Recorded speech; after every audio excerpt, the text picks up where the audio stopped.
Hello, my name's Cameron Cook and welcome to my new channel, where we will be covering everything from the basics of project management to some of the skills and knowledge you'll be expected to know as a chartered professional. This is a new channel that will aim to teach you through a series of short videos the core skills needed to be a project manager. As time progresses, we will move from the basics to intermediate level skills and what I consider to be expert level skills that you need to be a project manager.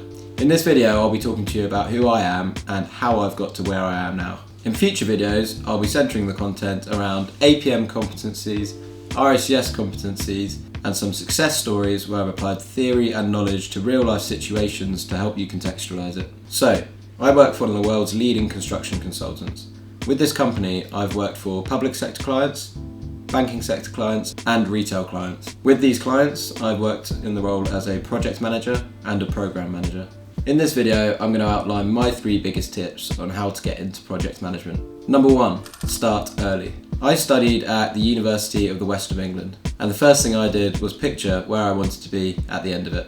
I knew from talking to family members that project management suited my personality and appealed to me as a working lifestyle. So I did my research into companies that performed the project management service. The main thing I was looking for was a company that matched my ideas and worldviews. The company that I selected had a keen focus on sustainability, people and culture, and innovation. So in first year, I contacted the company asking whether I could have a placement role, to which they replied that this was not something that they offered first year students, they only offered it to third year students on a 12-month full-time basis. However, the important thing was that I'd opened up a dialogue 2 years before everyone else had.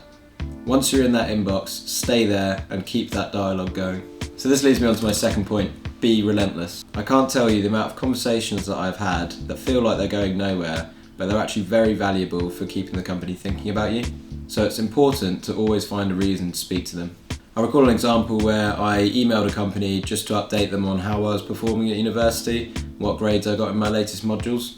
And this overall just shows that you're a bit of a keen bean, which most companies love. And at the very least, you become hard to ignore.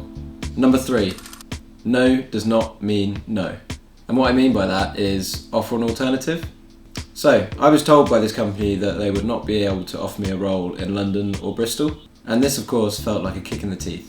So I replied saying, thank you for your consideration. Are there any other opportunities open in other locations? To which they replied, yes. There was a role for a project manager in Exeter. Now this meant that I'd have to consider moving away from my friends and family for the year to take it. But at the end of the day, it all comes down to how much you want it. And like I said, it was only for a year. So I interviewed, I got the job, I worked hard, and I was eventually offered a position on the graduate scheme in Exeter, Bristol, and London. So my point being, no does not always mean no. So thank you for watching my first episode. I hope you found some of these points useful. This list is by no means exhaustive. These are just some of the things that worked for me. If you want to see more of this content, please consider giving the video a like and subscribing to the channel.